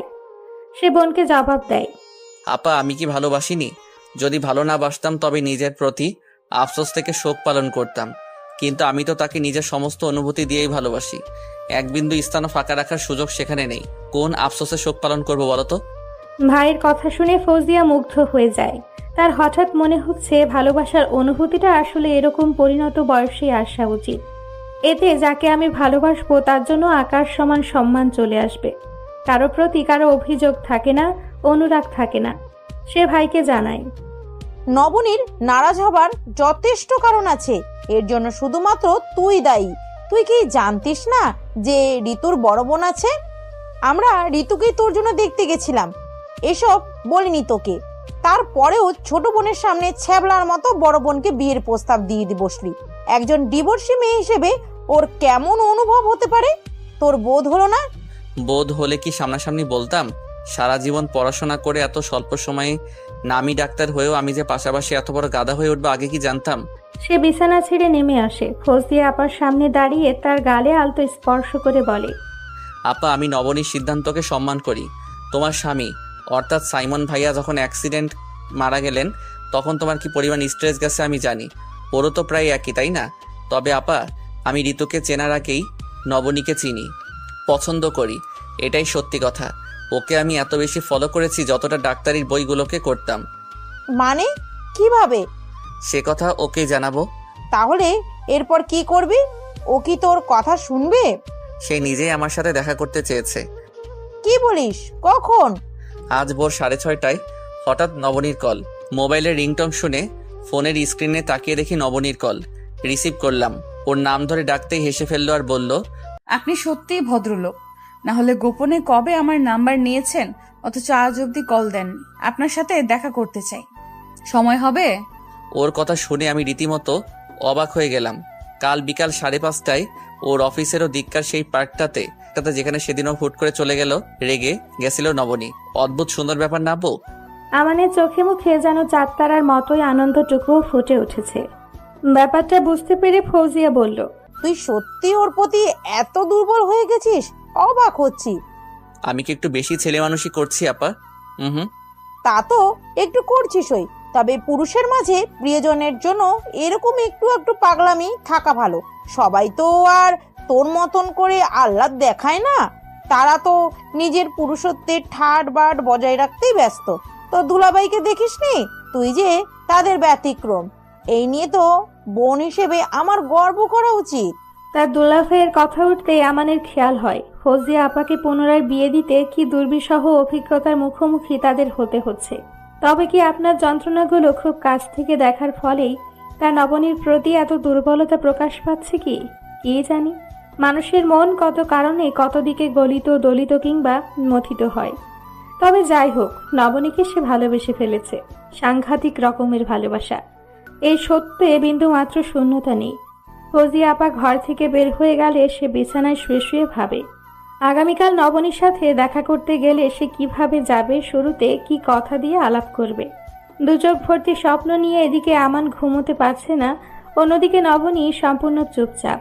আগামীকাল যে সে নতুন ভাবে কিছু শুরু করার সুতোটি বুনতে যাবার পরিকল্পনা করছে, এ নিয়ে বিন্দুমাত্র ভাবান্তর তার নেই। মানুষের জীবনের ধারাপাতের এই এক নিয়ম, প্রথমবার যা কিছু শুরু করে তীব্র উচ্ছ্বাস আর আবেগে নিজের সবটুকু অনুভূতি দিয়ে তা উপভোগ করে। কিন্তু সেই অনুভূতির জোয়ারে যদি ভাটা পড়ে যায় তবে শতভাগ সুযোগ এলেও তার বিশেষ আগ্রহ জন্মায় না। নবনীরও তাই হলো। অনেক রাতে ঘুম ঢুলুঢুলু চোখে যখন সে বালিশে মাথা রাখে তখন হঠাৎই মনে হলো, লোকে বলে বেশি বয়সে পুরুষেরা প্রেমে পড়লে নাকি তাদের ধ্যান জ্ঞান সব কিছু দিয়েই প্রেমে পড়ে। আমান কি সেই শ্রেণীর পুরুষ? যদি মানুষটার বয়স খুব বেশি নয়, তবে যে কৈশোর বয়সে পুরুষেরা সাধারণত প্রেমে পড়ে সেই বয়সে আমান ছিল প্রেম বিমুখ। পরদিন দুপুরের পর আরেকবার গোসল দেয় নবনী। সর্বোচ্চ গতি চালু করে চেয়ারে চুল ছেড়ে দিয়ে চুল শুকায়। যদিও অন্যান্য দিন কখনোই সে ফ্যানের গতি বাড়ায় না, হাজার গরম পড়লেও। মেয়ের এই হঠাৎ পরিবর্তনে নবনীর মা বেশ অবাক হলেন। যখন বিকেলবেলা হালকা গোলাপি রঙের শাড়ি পরে একটা ব্লাউজ হাতে নিয়ে নবনী তার মাকে ডেকে বলে, আমি কি আগের চেয়ে একটু মোটা হয়ে গেছি? এই ব্লাউজ আমার গায়ে সুন্দর দেখাচ্ছে না কেন বলো তো? তরু বেগম কিছুক্ষণ মেয়েকে আপাতত চেয়ে চেয়ে দেখলেন, কিন্তু মেয়ের শরীরের বিশেষ পরিবর্তন খুঁজে পেলেন না তিনি। পরিবর্তন যা ঘটার তার শুধুমাত্র নবনীর চোখে মুখেই ঘটছে। তরু বেগম মুখের ডান পাশ নাড়িয়ে টেনে টেনে জিজ্ঞাসা করলেন, আমার সাধ্য থাকলে তোকে সোনার কৌটে যত্নে তুলে রাখতাম রে মা। আমার মেয়ে তো আল্লাহর দুনিয়ার সবচেয়ে সুন্দর ফুল, তোকে সুন্দর দেখাবে না? তরু বেগম নবনীর আরো কাছে এগিয়ে এলেন। তারপর মেয়ের থুতনির নিচে হাত রেখে মাথা উঁচু করে ধরে বেশ কয়েকটি চুমু এঁকে দিলেন তিনি। আমার লক্ষ্মী মেয়েটা, আল্লাহ তোকে 1000 বছর বাঁচিয়ে রাখুক। খবরদার মা, আমাকে এই বদদোয়া দিবে না একদম। 30 বছরের আগেই তোমার এই দুনিয়ায় প্রতি আমার বিরক্তি ধরে গেছে। আরো 1000 বছর বাঁচার দোয়া কোন বিবেকে করছো? আমাকে আরো কষ্ট দুঃখ পেতে বলছো তুমি? এক্ষুনি তোমার এই বদদোয়া ফিরিয়ে নাও। তরু বেগম ভ্যাবাচ্যাকা খেয়ে গেলেন। এই দুনিয়ার সব মায়েরাই তাদের সন্তানের জন্য পৃথিবীর সবচেয়ে সুন্দরতম দোয়াটি করেন। তিনিও করেছেন। এই দোয়া বদদোয়া কিভাবে হতে পারে? কোনোভাবেই তিনি দোয়া ফেরত নিতে পারবেন না। নাকি এই অবস্থায় দাঁড়িয়ে থাকতে দেখে নবনী আবারও বলল, ফেরাবে কিনা তাই বলো, আমি এই বাড়ি থেকে বের হয়ে যাব কিন্তু। নবনীর কাছে হেরে তিনি অত্যন্ত ক্ষীণ কণ্ঠে বিড়বিড় করে বললেন, 1000 বছর না হোক, অন্তত 100 বছর এর চেয়ে আমি কমাতে পারবো না। কথা বলতে বলতে শেষের দিকে তার কণ্ঠস্বর একরকম জড়িয়ে গেল। নবনী আড়ালে ফিক করে হেসে দেয়, কিন্তু সামনাসামনি প্রসঙ্গ পাল্টে মাকে আবার জিজ্ঞাসা করে, আমি সত্যি মোটিয়ে গেছি? এই শাড়িতে কি আমাকে ভালো লাগছে না? লাগছে তো, কিন্তু হঠাৎ এত সুন্দর করে শাড়ি পরে কোথায় যাচ্ছিস? আমানের সাথে দেখা করতে যে সেদিন ঋতুকে দেখতে এলেন, তারপর সবার সামনে হঠাৎ করে বলে উঠলেন উনি নাকি আমাকেই বিয়ে করবেন। তোমার মনে আছে না সেই থামান? বিস্ময়ে তরু বেগমের 2 ঠোঁট হা হয়ে সামান্য দূরত্ব তৈরি হলো। নবনী আবারও বলল, ঋতুকে দেখতে আসাটা একটা উপলক্ষ মাত্র। তুমি জানো আমান সাহেবকে আগেই না করে দিয়েছিল ঋতু। ওদের দুজনের পরিকল্পনা ছিল ঋতুকে দেখতে এসে আমার নিজে থেকে রিজেক্ট করবে ঋতুকে, আর তোমার ঋতু হবে মুক্ত। তুই এসব কি বলতেছিস? আমি তো কিছুই বুঝতে পারছি না। এখন বোঝার দরকার নেই, আর বিস্তারিত তোমাকে বলতে ইচ্ছেও করছে না আমার। দেরি হয়ে যাচ্ছে। কপালের টিপটা ঠিক জায়গায় আছে কিনা দেখো। নবনী তার মাকে বললেও নিজে নিজেই আয়না দেখে শাড়ি টিপ সবটা যাচাই করে নেয়। তারপর ডানে বামে কোনো দিকে না ফিরে সোজা বের হয়ে গেল। বসে আমান বারবার ঘাম মুছছে। 5টা বাজার ঠিক 27 সেকেন্ড আগে সে উপস্থিত হয়েছে। নবনী তাকে প্রথমবারের মতো নিচ থেকে ডেকেছে। মোক্ষম সময় দেরি করাটা মোটে উচিত হবে না, কিন্তু যার জন্য এত ত্যাগ সেই নবনী কোথায়? সুখ চোখে চাতক পাখির মতো এদিক ওদিক ফিরে ফিরে তাকায়। অবশেষে সেই কাঙ্ক্ষিত নারীটিকে দেখা যায়। শাড়ির সামনের অংশ সাবধানে ধরে রিকশা থেকে নামছে। কি ভীষণ মিষ্টি দেখাচ্ছে তাকে। বিশেষ চাকচিক্য নেই, কৃত্রিমতা নেই। যেটুকু চোখে উপলব্ধি করা যায় ঠিক ততটাই সুন্দর। আমানের খুব ইচ্ছে করছে ওকে চেয়ে চেয়ে দেখতে, কিন্তু বেশিক্ষণ তাকালো না। নবনীর চোখে চোখ পড়ার আগেই অন্যদিকে দৃষ্টি ফিরিয়ে নেয়। খুব বেশি প্রিয়র দিকে নাকি বেশিক্ষণ তাকাতে নেই। তাকালে নাকি সেই মুহূর্তে সেটা নিজের করে পেতে ইচ্ছে করে। এই দোষেই তো মানুষ বাগানের সবচেয়ে প্রিয় ফুলটা ছিঁড়ে ঘরে তুলে আনে। নবনী ঠিক ওর পাশেই বসলো। ভালো মন্দ কেউ কোনো প্রশ্ন করলো না। শুধু নবনী হঠাৎ সরাসরি প্রশ্ন করে উঠল, আমাকে সত্যি সত্যি বলুন তো এবার, আমাকে কেন বিয়ে করতে চান? কি কারণে এত পছন্দ আপনার? আমি কোনো রূপকথার হুড়পড়ি? হুড়পড়ি দেখার সুযোগ আমার কখনো হয়নি, কিন্তু উপন্যাসের রূপকথার মতো আপনার নির্বিকার স্বীকারোক্তি শুনেছিলাম। উপন্যাসের রূপকথা? তবু বেঁধে রাখি মন। উপন্যাসের রূপকথা কখনো সময় পেলে পড়ে নিয়েন। ঠিক যেন আপনারই আরেক রূপ। ও কারণেই আপনাকে আমার ভালো লেগে গেছিল। বুঝলাম না, একটু সহজ করে বলুন। সেদিন আপনার প্রাক্তন স্বামীর সাথে ডিভোর্স হয়েছিল। আপনি মাঝারি সাইজের কয়েকটি লাউডস আর ইতি টানতে টানতে সি ব্লকের 8 নম্বর রোডের মোড়ে দাঁড়িয়ে আপনার বাবাকে ফোনে বলেছিলেন, বাবা ওর সাথে আমার ডিভোর্স হয়ে গেল মাত্রই। কিছুক্ষণ আগে আমি সব কিছু ছেড়ে চলে আসছি। অফিসিয়াল ডিভোর্সের ব্যাপারে শুধু সাইন করা বাকি। তুমি কি আমাকে তোমার ঘরে আমার প্রাপ্য সম্পদ বাবুতে একটু ঠাঁই দেবে? আর না পারলেও বলো, আমি নিজেই নিজেকে সামলাতে পারবো। নবনী যেন কিছুটা হকচকিয়ে গেল। মানে এই ভদ্রলোক ক্লাস 6-এর বাচ্চার মতো গড়গড় করে সেদিনের কথাগুলো হুবহু উগরে দিচ্ছে। আমান আবার বলতে থাকে, ঠিক সেই সময় আমি আপনার পাশে দাঁড়িয়েছিলাম। আপনি আপনার বাবার সাথে আরও প্রায় মিনিট 2 মতো কথা বললেন। তারপর রিক্সা ডেকে চলে গেলেন। রিক্সাতে ওঠার সময় আপনার সাথে আমার চোকাচোকিও হয়েছিল। আরে সত্যিই তো, একটা ছেলেকে আমি দাঁড়িয়ে থাকতে দেখেছিলাম। তবে আমাদের বাসায় এসে যেদিন গিয়েছিলেন সেদিন চিনতে পারলাম না। কেন? কারণ আপনি তো সেদিন শুধু একটা মানুষকে দেখেছিলেন, আমাকে নয়। হঠাৎ ডিভোর্স হয়ে যায়। স্বামীর ঘর ছেড়ে এসে বাবার কাছে কল দিয়ে একটু আশ্রয় চাই, সে ওই মুহূর্তে লক্ষ্য করবেই বা কিভাবে? আপনার জানা প্রয়োজন আমার ঠিক সেই মুহূর্তে আপনার প্রতি মুগ্ধতা সৃষ্টি হয়েছিল। এমন কঠিন মুহূর্তে এত শক্ত থাকতে পারে, তার ধৈর্য শক্তি কতখানি তা একজন ডাক্তার হিসেবে আমি ঠিকই অনুভব করতে পারি। আর এর সাথেও টের পাই আপনি ভিতরে অনুভূতিগুলো কত গোপন চাপা দিয়ে রাখতে জানেন। জানি না কেন সেদিন আপনাকে ওইভাবে সত্য কথা বলতে দেখেই আমার ভালো লেগে গেছিল। আপনি আমাকে জিজ্ঞেস করেন আপনাকে ভালোবাসার নির্দিষ্ট কারণ কি, তবে আমি হয়তো স্রেফ এইটুকুই দেখাতে পারবো। নবনী কিছুক্ষণ চুপ করে রইল। পৃথিবীতে এতদিন বোধ হয় তার জন্য এই অদ্ভুত পুরুষটি অপেক্ষা করেছিল। এই মানুষটির সাথে তার মিল বন্ধন জুড়ে দিতে এতগুলো দিন এতগুলো গুটির খেলা করলেন। নবনী উত্তর খুঁজে পায় না। একবার শ্বাস নিয়ে জিজ্ঞাসা করে, এরপর এই যে আজ এখানে। আমি জিজ্ঞেস করেছি আমাকে ফলো করার মতো ভূত মাথায় ঢুকলো কবে থেকে? আপনি ঠিক কেমন করে জানেন নারকেলের মতো যার বাইরের শক্ত ভেতরে কোমলতার ছায়া? আর এমন মেয়েরা শত ঝড়েও নিজেকে এবং পরিবারকে আগলে রাখতে জানে, যদি সেখানে তার সম্মান আর স্থানটুকু বজায় থাকে। আপনি চলে যাওয়ার পর আমার হঠাৎ মনে হলো এই মেয়েটিকে আমার জীবনে খুব করে প্রয়োজন। পাশের দোকানদারের থেকে আপনার নাম জানলাম। এরপর সোশ্যাল মিডিয়ায় অনেক খুঁজেছি, ফেসবুকে পাইনি। তবে হাল ছাড়িনি, আপনার প্রাক্তন শ্বশুরবাড়িতেও কৌশলে যোগাযোগ করে ইনস্টাগ্রামে আপনাকে ঠিকই খুঁজে পেয়েছিলাম, আর সেখান থেকে ফেসবুকের লিঙ্কও। এই তো সেই থেকে আবার স্টক করা শুরু। আপনি অনেক ভারী ভারী কথাটি স্ট্যাটাস দেন। প্রথম আমার বুঝতে অনেক প্যারা খেতে হতো, এখন শিখে গেছি। আচ্ছা ওয়েট, কি হলো আবার? আপনি ভাবছেন তবে কি প্ল্যানিং করে আমি ঋতুকে দেখতে গিয়েছিলাম? জবাবে নবনী মৃদু হাসল। সেই হাসিতে যে আমানের প্রশ্নের নির্বুদ্ধিতাকে প্রকাশ করা হলো স্পষ্ট। আমানও ফ্রুকুচকে ওর দিকে তাকায়। ব্যাপারটা কি হলো সে প্রশ্ন করার আগেই নবনী জানায়, নবনীকে এতটা বোকা ভাবলেন আমান সাহেব? আমি খুব ভালো করে জানি এটা কোনো ইনসিডেন্স নয়। যদিও আমার মনে হয় ঋতুকেও আপনি দেখতে আসতেন না, কিন্তু আমার বোনের জন্যই আপনি আসতে বাধ্য হয়েছেন, এই তো? আমান চোখের দৃষ্টি আরো প্রশস্ত করে ওর দিকে তাকালো। ঘটেছে নবনীর বুদ্ধিমত্তায়। সে যেন আরো একবার মেয়েটির প্রতি চরমভাবে দুর্বল হয়ে গেল। এটা সত্যের প্রেমে পড়ার ব্যাপারটা যে কতটা মধুর তা এই মুহূর্তে সে টের পাচ্ছে না। তাকে হাতছাড়া করাই যাবে না। এক্ষুনি কি নবনীকে আবার বিয়ের প্রস্তাব দিবে? চোখের দিকে তাকালো, কিন্তু মেয়েটির চোখে চোখ রাখতে ওর কেমন কান্না পাচ্ছে। পেশাগতভাবে সে একজন ডাক্তার, অথচ নিজের ভেতরকার অজানা অসুখের হদিসই জানে না। হঠাৎ আমানের চোখের কোণ থেকে এক ফোঁটা জল মুছে নিয়ে বলে উঠল, আমান সাহেব, ভালোবাসার কাছে মানুষ এত সরল হয়ে যায় কেন আমি জানি না নবনী। চোখের জল অনেক মূল্যবান একটি সম্পদ, তাকে এইভাবে অনাথে ফেলবেন না প্লিজ। আপনি সত্যি একজন চমৎকার মানুষ। কেন জানেন, মানুষেরা তার কাছের মানুষের কাছে নিজের আবেগকে লুকাতে পারে না, প্রকাশ করে ফেলে।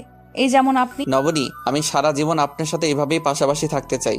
আপনি কি আমাকে সেই অধিকার দিবেন? যদি বলি আমার আরো কিছুদিন সময় প্রয়োজন। হ্যাঁ, আরো। আমান যেন মুহূর্তে আটকে ওঠে।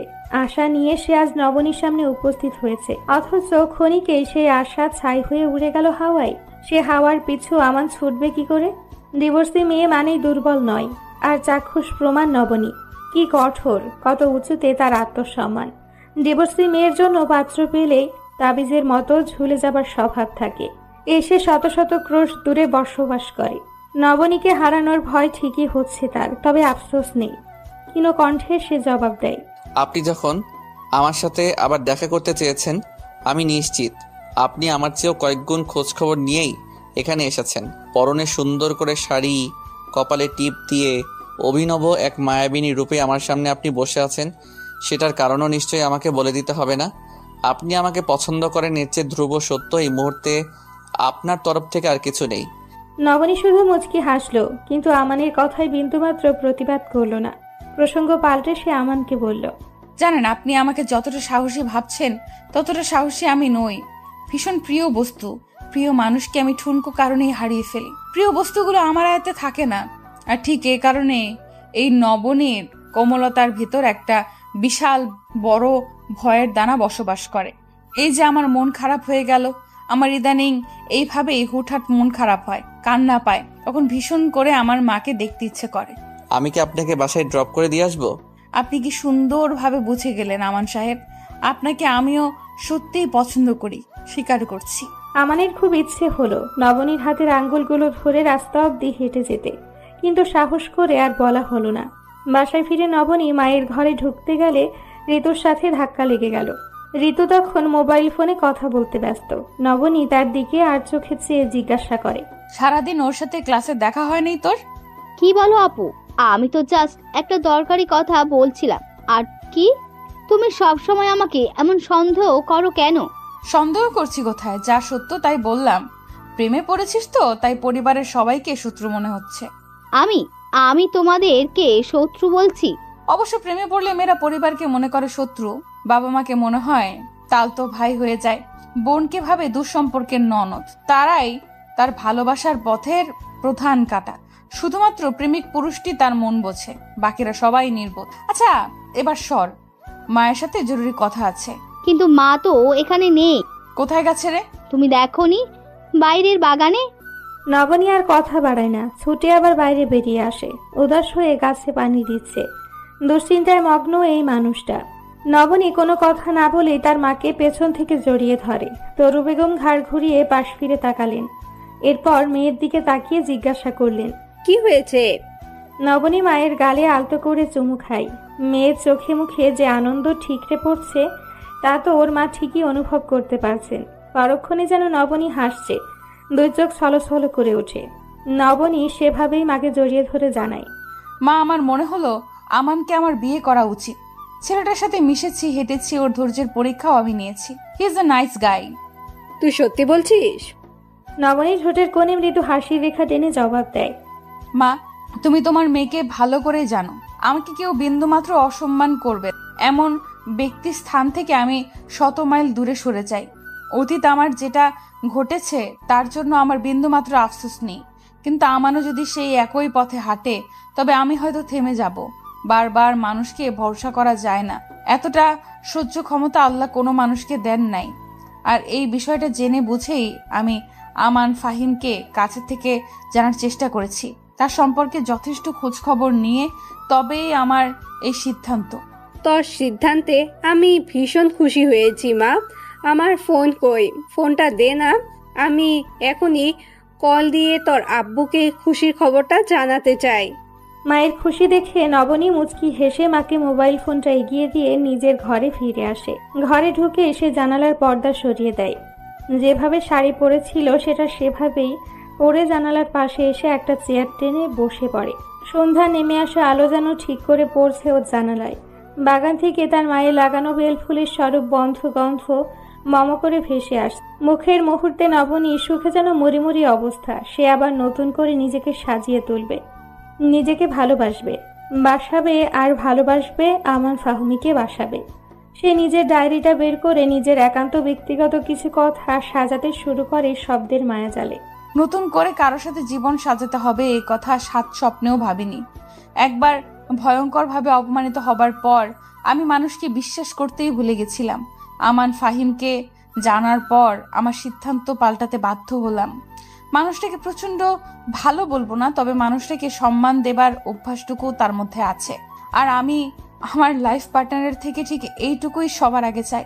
আমি জানি আমান আমাকে কখনোই কোনো বিষয়ে না করবে না, কিন্তু নিজের পরিচয়টা আমাকে ধরে রাখতে হবে। বর্তমানে আমি যে জবটা করছি বেশ ভালো, এটা আমি ছাড়তে চাই না। এই চাকরিটা আমার কয়েকটি পরিচয়, অথচ আমানের এই নিয়ে বিন্দুমাত্র সমস্যা নেই।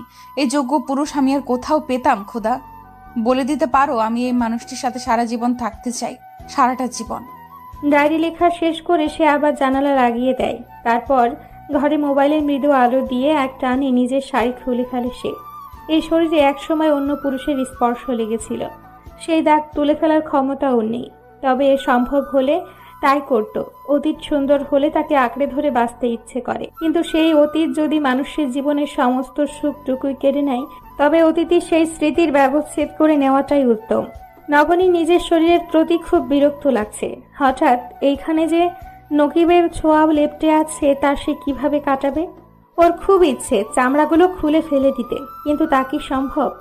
ওয়েট 1 মিনিট, দরকারই বাকি যদি ভালোবাসা শরীর ও একটি বিশাল অংশ জুড়েই জড়িত। ভালোবাসা শরীর না থাকলে মানুষ আর কি বাচ্চা না হওয়ার অপরাধে এই যে এত কিছু ডিভোর্স বা স্বামী স্ত্রীর কারো একজনের ত্রুটি থাকলে অন্যজনকে এইভাবে পরকীয়ায় আসক্ত হয়। ইস, পৃথিবীর সমস্ত নেগেটিভ চিন্তা মাথায় এসে ভর করছে নবনীর। আমি কি বেশি খুশিতে পাগল হয়ে গেলাম নাকি ভয়ে আবল তাবল ভাবছি? আমান আমাকে সত্যিই ভালোবাসে। ওর আমার প্রতি ওর অনুভূতিগুলো এই পৃথিবীর সবচেয়ে সুন্দর অনুভূতির একটি।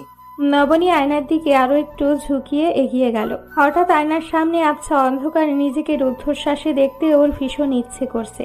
নিজের এই বিচ্ছিরি ইচ্ছের প্রতি আজ তার ঘৃণা নেই, বরং অদ্ভুত এক ভালো লাগা কাজ করছে। এই বুকে সে আমানকে জড়িয়ে রাখতে চায়, ঠিক যেন গভীরে, যেখানে তাকে জড়ালে 1000 বছর বাঁচতে ইচ্ছে করবে, একসাথে চলতে ইচ্ছে করবে। অন্যদিকে আমান ওকে নিয়ে কি মহা স্বপ্ন গুনছে কে জানে। এই মানুষটার বাচ্চামি ওর দেখতেও ভালো লাগে খুব। দুই পক্ষ থেকে বিয়ের কথা পাকাপাকি হয়ে গেল, তবে ছেলে পক্ষে এবার আর মেয়ে দেখতে গেল না। একই মেয়ে বারবার দেখতে আসার নাটক করতে আরমান সাহেব পছন্দ করেন না। তার উপর আমাদের কারণে তো আরও নয়। হোসেনকে ঠিকই যথেষ্ট খোঁজ খবর নেওয়ার অনুরোধ তিনি করেছেন, যদিও ফরিদ হোসেনের এসব নিয়ে মাথা ব্যথা নেই। ঋতুকে সেই দেখতে আসার দিনই এই পরিবার সম্পর্কে যথেষ্ট ধারণা তিনি পেয়েছেন। নিজের মেজর শালাবাবুকে নিজ দায়িত্বে ভালো মন্দ যাচাইও করিয়েছেন। চারপাশের এত ইতিবাচক দিকের মধ্যে নেতিবাচক দিকগুলো খুঁজে পাওয়া যায়। আজ রাতে আমান এবং নবনীর বিয়ে বাড়ির গেটের সামনে বড় করে ফুল দিয়ে সাজিয়ে লেখা হয়েছে, নবনী ওয়ার্ডস আমান। গতকাল থেকে টুকটাক আত্মীয় স্বজন আসা শুরু করেছে। যদিও নবনী চায়নি তার এই দ্বিতীয় বিয়েতে আত্মীয় স্বজনেরা কেউ আসুক, কিন্তু ফরিদ হোসেন একান্ত কাছের মানুষগুলোকে বাদ দিতে পারলেন না। ফরিদ হোসেন সবাইকে বলে দিলেন অতিথিদের খাতির যত্নে যেন ত্রুটি না হয়। বেয়াই তার এই শহরের সবচেয়ে ভদ্রলোক। সন্ধ্যার পরপরই বরযাত্রী এসে হাজির হবে, আর মাত্র কিছুক্ষণের অপেক্ষা। নবনীকে লাল টুকটুকে শাড়ি পরানো হচ্ছে, কিন্তু ওর সবকিছু কেমন যেন লাগছে, যেন কিছু একটা এলোমেলো হচ্ছে। নবনীর কেমন যেন ভয় ভয় করতে লাগলো। শাড়ি পরানো যখন অর্ধেক এসে দাঁড়ায়, তখন নবনীর মোবাইলে টোন করে একটা শব্দ হলো। ঋতু বোনের দিকে এগিয়ে দিয়ে বলে, তোমার মেসেজ এসেছে আপা, আমান ভাইয়া সেন্ট ফটো। আচ্ছা দে, কিন্তু ওয়াইফাই লাইনে সকাল থেকে সমস্যা করছে। এদিকে আমার ফোনেও তো ডাটা নেই, তুই একটু হটস্পট দে তো। ওসব পরে দেখলেও তো হবে, এখনই তোমার ছবিটা দেখা লাগবে। নবনী বোনের দিকে অসহায় দৃষ্টিতে চেয়ে জবাব দেয়, হ্যাঁ এক্ষুনি লাগবে। তুই কি দিবি? না হলে বল, আমি আলাদা ব্যবস্থা করছি। আচ্ছা দিচ্ছি বাবা, আমান ভাইয়ের জন্য এত মন আকুপাকু করছে তোমার? একদম ফালতু কথা বলবি না তো। আমার কেমন যেন ভয় ভয় করছে সবকিছু, মনটা বড্ড উতলা। তাই চোখে যা বাজছে তাই একেবারে শিকড় অবধি জানার চেষ্টা করছি শুধু। ঋতু বোনের মনের অবস্থা অনুধাবন করতে পারে। এই মানুষটা যে কত সংকোচের ভেতর দিয়ে নিজের জীবনে দ্বিতীয় অধ্যায় শুরু করতে যাচ্ছে তা তো ঋতুর চেয়ে অধিক কেউ জানে না। সে হটস্পট চালু করে নবনীর ফোনটা এগিয়ে দেয়। নবনী লক খুলে দেখে আমান সুন্দর করে শেরওয়ানি পরে ছবি পাঠিয়েছে, সাথে লিখেছে, আমি কিন্তু রেডি, আর কিছুক্ষণের মধ্যে তোমার কাছে আসছি। এরপর আমি আর তুমি সারা জীবনের জন্য একটি মানুষ হয়ে যাব। আর হ্যাঁ, বাসরাত তোমার জন্য কিছু একটা গিফট আছে। ক্যাপশন পড়ে নবনী সহায় ঠিক করে হেসে দেয়। সে মনে কি ভয় পেয়েছিল, আর আমান কত চমৎকার ভাবে তার মন ভালো করে দিল। বোনকে এভাবে হঠাৎই হেসে উঠতে দেখে ঋতুর ঠোঁটের কোণেও হাসির রেখা ফুটে ওঠে। মানুষের অনুভূতির এই এক সুন্দর চেইন কমান্ড। অন্যের মুখের হাসি দেখলে হাসতে ইচ্ছে করে, কাঁদতে দেখলে কাঁদতে ইচ্ছে করে। এই অনুভূতি মানুষের একান্ত স্বভাবজাত। সৃষ্টিকর্তা যাদেরকে সুন্দর সহজ মন দিয়ে পৃথিবীতে পাঠিয়েছেন, তাদের প্রত্যেকের মধ্যেই এই গুণটা অটোমেটিক চলে আসে। সে ভ্রু দুলিয়ে জিজ্ঞাসা করলো, হঠাৎ মুখের ভঙ্গি পাল্টে গেল যে? এই দেখ আমান কি কাণ্ড করে বসেছে। বলে সে বোনের দিকে মোবাইলের স্ক্রিন উঁচু করে ধরল। ক্যাপশন পড়ে সেও যেন হাসিতে ফেটে পড়েছে।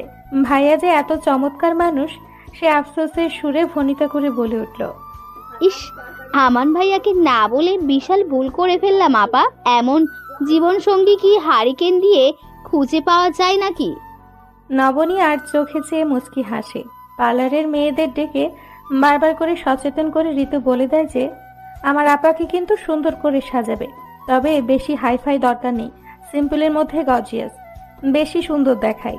বিয়ের শাড়ি, হাত ভর্তি চুড়ি, কপালে টিপ, কানে ঝুমকো, আর হালকা করে মেকআপের সাজ। আমি চ্যালেঞ্জ করে বলতে পারি, আপার ওই রূপ দেখলে এই শহরের সব কয়টি প্রেমিক নিশ্চিত আফসোস করবে। আর আমান ভাইয়া তো ঋতু, তোর মেয়ে না হয়ে ছেলে হয়ে জন্মানো উচিত ছিল। ভালো মেয়ে পটাতে পারতিস, তাহলে এইভাবে রং ঢং করতে ভালো লাগে সবসময়। এবার দয়া করে এত বক বক না করে চোখের সামনে থেকে সর।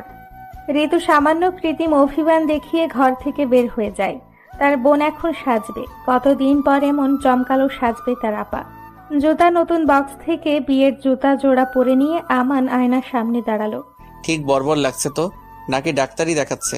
না, ভালোই লাগছে। মনে মনে নিজে নিজেকে প্রশ্ন করে হাসে আমান। এরপর ড্রয়ার থেকে একটা চমৎকার আংটি পরে সে নিজেকে বলে, এই উপহারটা নবনীর, এটা কি এখানেই রেখে যাব নাকি সাথে করে নিয়ে যাব? স্পেশাল মানুষের স্পেশাল উপহার, অবশ্যই স্পেশাল ভাবে রাখা উচিত। ভাবতে ভাবতে এসে শেরওয়ানির পকেট খোঁজে, কিন্তু পকেট তো নেই।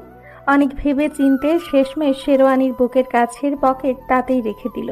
অন্য ছেলেরা অবশ্য এই স্থানটিতে তাজা রক্ত গোলাপ রাখে। নিচে সবাই অপেক্ষা করছে, অথচ সকাল থেকে তার কিছুই খাওয়া হলো না। আজ আর খাবার রুচি নেই। বন্ধু বান্ধব তো বলেই বসলো, শ্বশুর বাড়িতে খাবে বলে আমার বাড়ির খাবার বন্ধ করে দিয়েছি, আবার নবনীর হাতে খাওয়ার জন্য অপেক্ষা করছে কিনা কে জানি। বরযাত্রীর গাড়ি প্রস্তুত, তিনটি একটাতে আমান বসলো। ছেলের পাশে তার বাবা আরমান খান বসতে চাইলেও আমানের বন্ধুদের কারণে আর পাত্তা পেলেন না। একমাত্র ছেলের বিয়ে বলে কথা, কিন্তু কে শুনে কার কথা। বন্ধুদের চাপাচাপিতে আমানের নিজেরই জায়গা ছেড়ে দেবার উপক্রম। ঠেলতে ঠেলতে এসে গিয়ে পড়ল গাড়ির ডান দিকের এক কোণে। অন্যদিকে ওর বোন, তার বাবা এবং হোসনে আর খালা বসলেন দ্বিতীয় গাড়িতে। বরযাত্রী গাড়ি চলল সবার আগে আগে। বরের গাড়িতে এতটুকু গাড়ির মধ্যে এত মানুষের ভিড়, এত গরমে অল্প জায়গায় ভ্যাপসা গরম আর গন্ধে আমানের পেটের মধ্যে কেমন যেন পাক দিয়ে ওঠে। সে ড্রাইভারকে ডেকে বলে দেয় সামনে কোনো ফার্মেসি পেলে যেন অবশ্যই গাড়ি দাঁড় করায়। কিন্তু আমানের পেটের ভেতর গন্ডগোল শুরু করলো। ফার্মেসির জন্য আর তার তর্স হইল না। একেবারে ঠেলে বমি আসতে শুরু করলো। বমি করলে নির্ঘাত সবার গায়ে পড়বে, আর তাছাড়া তার দেখাদেখি বন্ধুদেরও তার সাথে গাগুলিয়ে বমি শুরু হবে।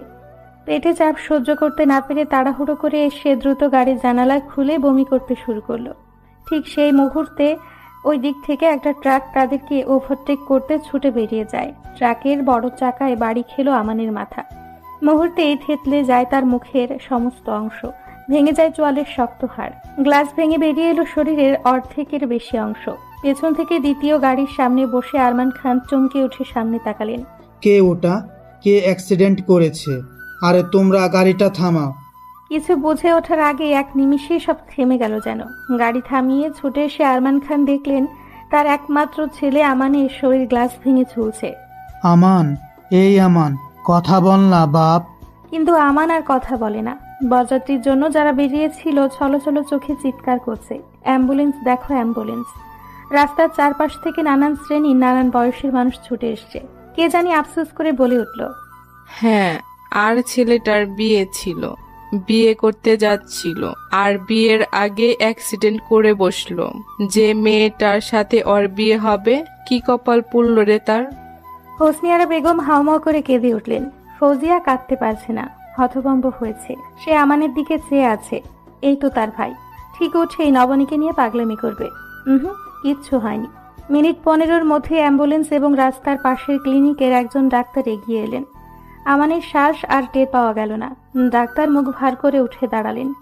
সরকারি হাসপাতালে পাঠাতে হবে তাকে।